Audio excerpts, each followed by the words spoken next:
If you called me tomorrow and said, Aiden, I just had my water tested. I've got sulfur in my water, cold water and hot water both smell like rotten eggs. How do I remove it? Well, there's different methods to remove it. Some people use chlorine injection. Some people use carbon tanks, and they work to a certain degree. We don't recommend using any kind of injection systems or chemicals in the water. We found in the past 25 years, all the methods that we have tried, the 2510 AIO Katalox Light filter removes up to 10 parts per million of sulfur and does an excellent job. It works better than anything else we've ever tried.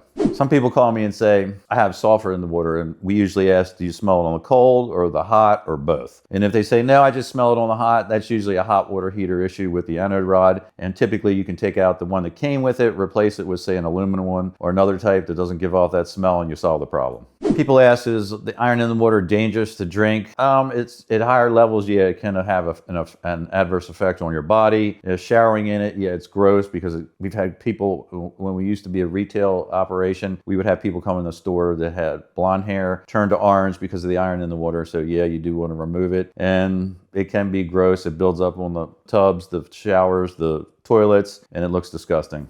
If you ignore the sulfur smell, it's only going to get worse. It's never going to go away. So you have to treat it with some type of filtration system. A customer called me and said, I went online and Googled how to get rid of iron and sulfur smell, and it said, pour some bleach down the well. That doesn't solve the problem. If you have iron in the water and you pour bleach down the well, it just precipitates it out and makes it worse. As far as the sulfur smell, it'll kill the smell for maybe 24 hours, and then it's going to come back again. Regardless of all the gizmos they sell online or show on social media, nothing works but a true iron filter, whether it's berm, green sand, or our 2510 AIO Katalox filter, which works the best. A lot of times you'll have sulfur and iron in the water at the same time, and typically, in most cases, other companies will recommend two different types of filter tanks to remove that. Our tank, the 2510 AIO Katalox Light filter, will remove iron, sulfur, and manganese through one tank. Since we don't use chemicals, people ask, well, how does the system work? Basically, as the water passes through the Katalox Light media, the media pulls sulfur, iron, and manganese out and holds it. And then every so often, every other day, it'll backwash to clean itself out.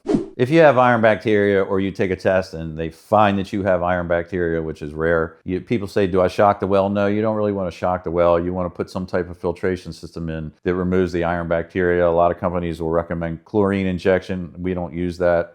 Actually, our customers have found that actually do have iron bacteria. They found that the Katalox Light system actually pulls it out, and then they put a UV light after it to kill any microorganisms.